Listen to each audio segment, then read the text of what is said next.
We are likely to start hearing the support our troops propaganda coming from our politicians and our media establishments after Benjamin Netanyahu addressed a joint session of Congress and urged them to start getting ready for war with Iran. If you think that people who gave him 58 standing ovations are not going to listen, then you are wrong. They are more than likely to listen to him and start sending your children to fight, to kill, and to die in yet another Middle Eastern war that we have no business being involved with. If you truly want to support the troops, you need to understand that the danger to them is from Benjamin Netanyahu and his cronies in our government who are going to use them as a mercenary force, who want to use them as a mercenary force as they did once before. Benjamin Netanyahu is the one that told us to go to war with Iran. He was the main cheerleader. He was convincing these same people that gave him these 58 standing ovations, that it will be beneficial for us. But the only benefit was for Israel. They wanted Saddam destroyed. So we send our sons and daughters to Middle East to kill and to die, to come back maimed or with broken minds for the benefit of this man and his racist expansionist policies and others who are like him, like Itamar Ben-Gvir or Bezalel Smotrich, true racists. And now, once again, they want to use their puppets in our government to send our children to fight and die in yet another war that has nothing to do with defense of our nation. If you think that your average 18-year-old hero who enlisted in the armed forces wants to go and fight for Benjamin Netanyahu, who wants to never see his child grow up, or that he wants to serve 6 tours and have his wife leave him, then you are bizarrely deluded. They don't want that.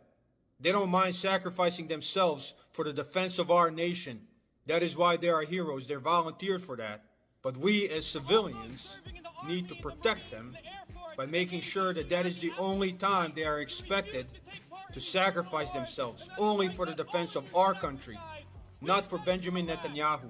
If we allow our children to be sent to fight yet another war at demanding of Benjamin Netanyahu and his racist government, then we are the shittiest parents ever. Terrible parents. If you truly want to support our troops, you need to understand that supporting them is not letting them be used by Netanyahu as a mercenary force. So if you want to start supporting our troops, you might as well start doing that now by starting to work toward any way, any possible way, including the way you vote, so we can prevent our sons and daughters being dragged into yet another Middle Eastern war and having to suffer through that. George Washington warned us against this. In 1796, as he was leaving office, George Washington gave a speech, during which time he warned us of the things that may destroy our country, greatest dangers to our country, and foreign interference was one of them. And I will give you some excerpts from this speech because you need to know that. Because during that speech, he addressed patriots, and if you are an American patriot and you care about our children and you care about our service member and you care about our country, then you need to hear this. He started this speech by saying, "Solicitude for your welfare, which cannot end but with my life and the apprehension of danger." He said, "I know the danger is coming. I know this will happen.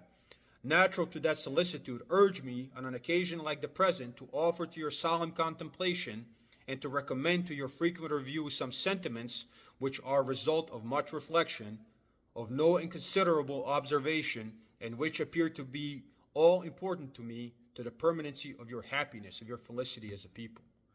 And he talks about several things, but foreign influence is one of the main things he talks about.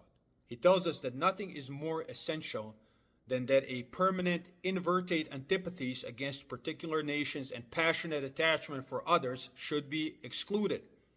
And if you look at Benjamin Netanyahu's address to U.S. Congress, he says that Israel is our friend no matter what they do, and Iran is our enemy no matter what. And George Washington told us not to look at the world that way. He told us, in place of them, just and amicable feelings toward all should be cultivated. The nation which indulges toward another a habitual hatred or a habitual fondness is in some degree a slave. Do we want to be slaves? Is that what we want to be as Americans? Then he said, "A passionate attachment of one nation for another produces a variety of evils. sympathy for the favored nation, facilitating the illusion of an imaginary common interest in cases where no real common interest exists, and infusing into the one the enmities of the other, betrays the former into a participation in the quarrels and wars of the latter without adequate inducement or justification. This is exactly what is happening. This is exactly what is happening. This whole idea that we are so attached to Israel is producing a lie that we have something in common with them. Maybe America of the 1950s, where black people couldn't drink from the same fountains or ride in the same areas of the bus as white people, had something in common with present-day Israel, but the current day United States of America does not. Yeah, sure, we still might have some racism in this country, but theirs is purely systemic racism that elevates one group of people above all others and uses apartheid to enforce those rules. And if you look at the West Bank and Gaza, we have nothing in common with these people. And if you look at their leaders like Itamar Ben-Gvir, who is a Kahanist, and if you don't know what that is, look it up. True racist. It would be like having KKK in our government at all levels making policy that benefits only one group of people. So they are facilitating this illusion exactly like George Washington warned us, and now they're trying to infuse into our country their own quarrels, their own problems, which they have generated through such racist policy. And they want us to send our children to go fight and die for them, for no reason.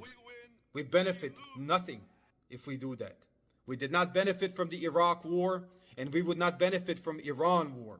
The only people that would benefit is Benjamin Netanyahu and his racist companions, and we would pay for it, to the tunes of destroying our own economy, to the tunes of destroying millions of jobs, to the tune of destroying the US dollar, all to support what? Apartheid.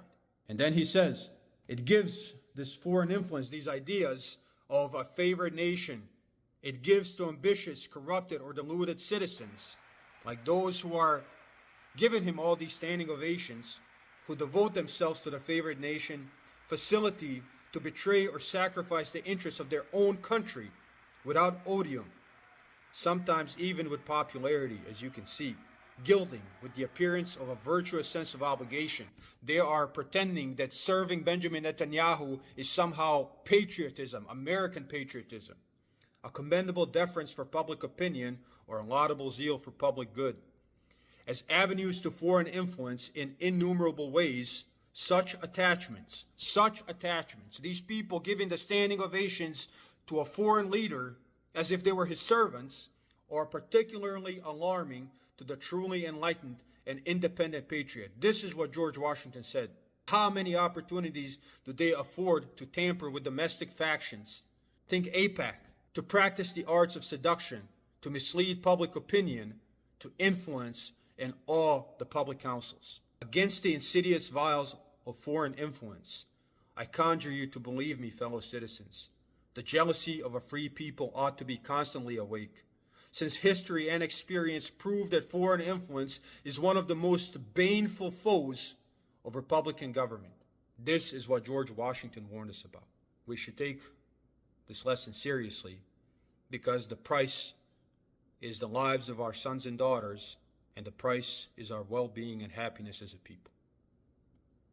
Excessive partiality for one foreign nation and excessive dislike of another cause those whom they actuate to see the danger only on one side, to serve and veil and even second the arts of influence on the other. Real patriots who may resist the intrigues of the favorite are liable to become suspected and odious, while its stools and dukes usurp the applause and the confidence of the people. This is what George Washington warned us about.